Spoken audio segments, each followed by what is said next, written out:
women in nature and nature of women. So in opera, well, first of all, a friend of mine once told me, if you want to write a musical, make a woman the star. You're much more likely to be successful. If you think about it, a lot of the best musicals do have a woman at the center. I think that's because women elicit an emotional response more easily, strangely, I think. And maybe that's a sexist thing to say in terms of men, but because men do elicit emotional responses. But in opera particularly, let's face it, the higher the voice goes, the kind of more impressive, you know. So yes, we have mezzos sometimes playing past roles, sometimes we have women playing men in opera. But as you get to the higher notes and the higher singing, it becomes so expressive and so emotional. And of course, the soprano is the top of the heap in terms of that going up. And of course, tenors, of course, have a lot of the high, beautiful melodies too. I mean.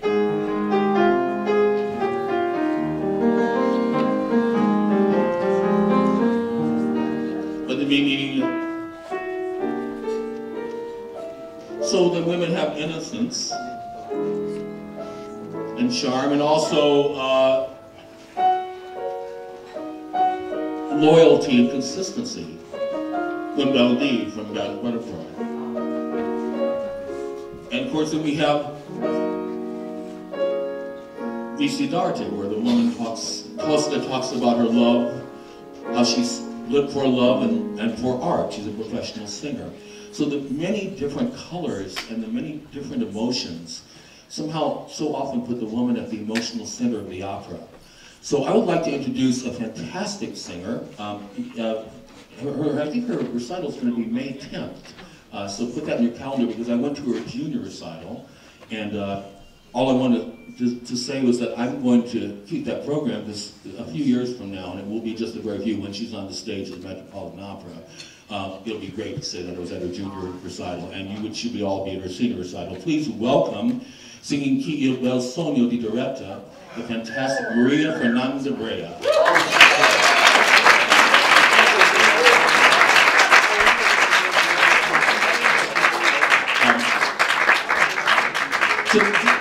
This is from an opera called La Rondine by Puccini, and Puccini's heroines are, verissimo. There's a certain reality to the heroines. But in this case, Magda, right, is talking about the love of another woman and how pure it is. You want to tell us a little bit about what she's saying? About Chi il sogno di Doretta? Yes.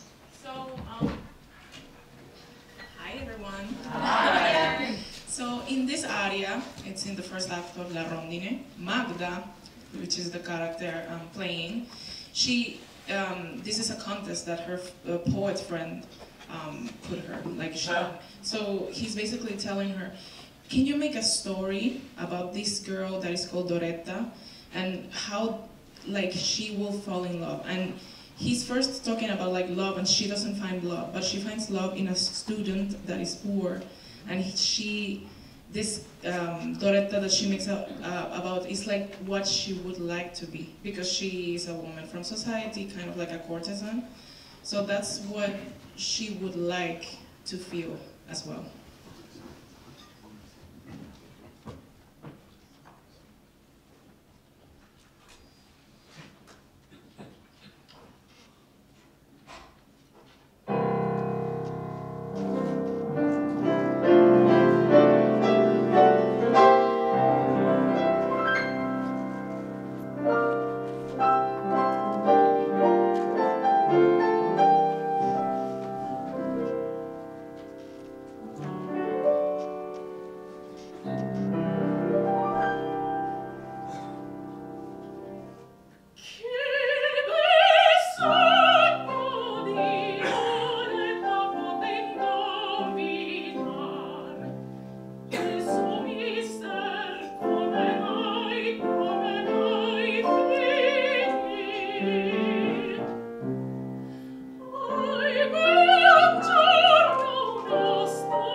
8:10.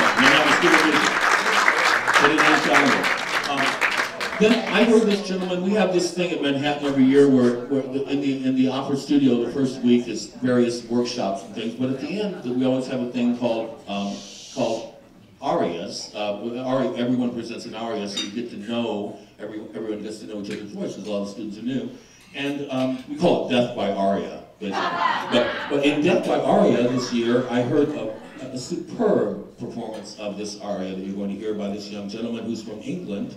And I'm going to let him come. This is from Don Giovanni, or Don Juan. And of course, it's a very different look at women, because now we're looking at from a man's perspective.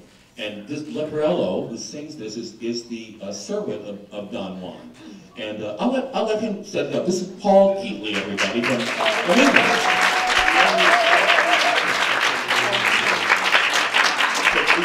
So Leporello is in the scene that he's just spoken with Don Alvira. As Mark explained, I am Don Giovanni's servant Leporello, and we've just run into one of Don Giovanni's many conquests, someone that has travelled miles and miles to find the man who apparently wed her and promised her a lifetime of happiness. 3 days later, ran away. Conquered another woman, and so goes the story. But this aria is a little mean because the servant Leporello kind of enjoys the fact that his master is promiscuous as all hell, and that has a very long list in his little black book. Do you want to do, we're going to do just a tiny bit of it in English so you can get the tone. Can we do that? Yeah, we can do the beginning. We're going to do the beginning of it in English so you get the tone of the idea of what he's saying.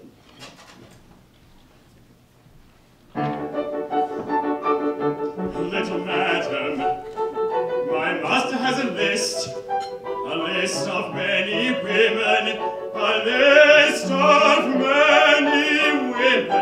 many women he has had his way with, many women he has had his way with. In Italy 908, now in Germany 203, 100 in France, in Turkey 93, but in Spain 1003. 1003. 1003.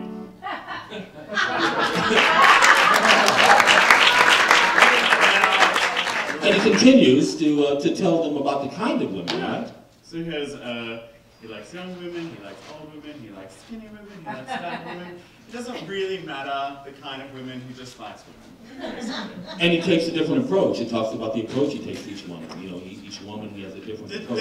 The different kind of woman calls for a different approach. The rich women need a special kind of talking to. The peasants, they just need a firm hand. He basically outlines everything that his master does to get what he wants. So now, in Italian. Yes, and this is the catalog aria. It's called.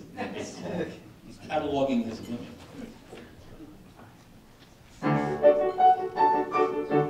Armina, il catalogo è questo, delle quelle che vuoi padron mio, un catalogo che ho fatto io.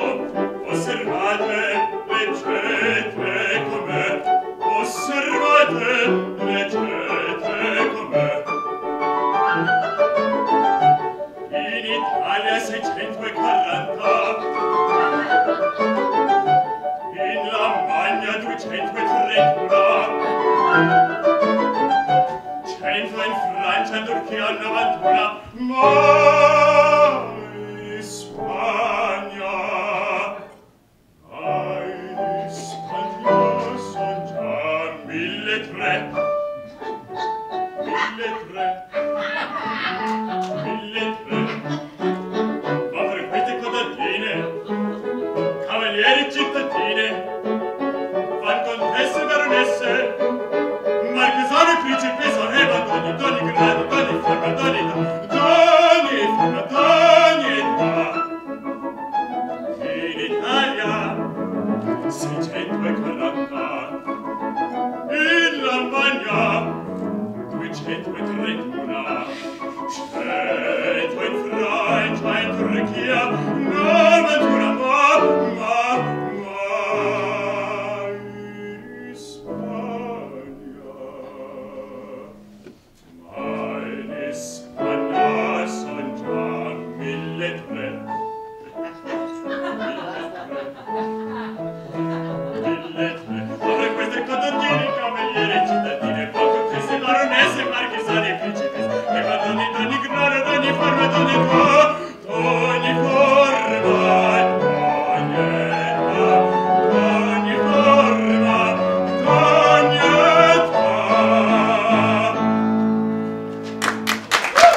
Sapete quel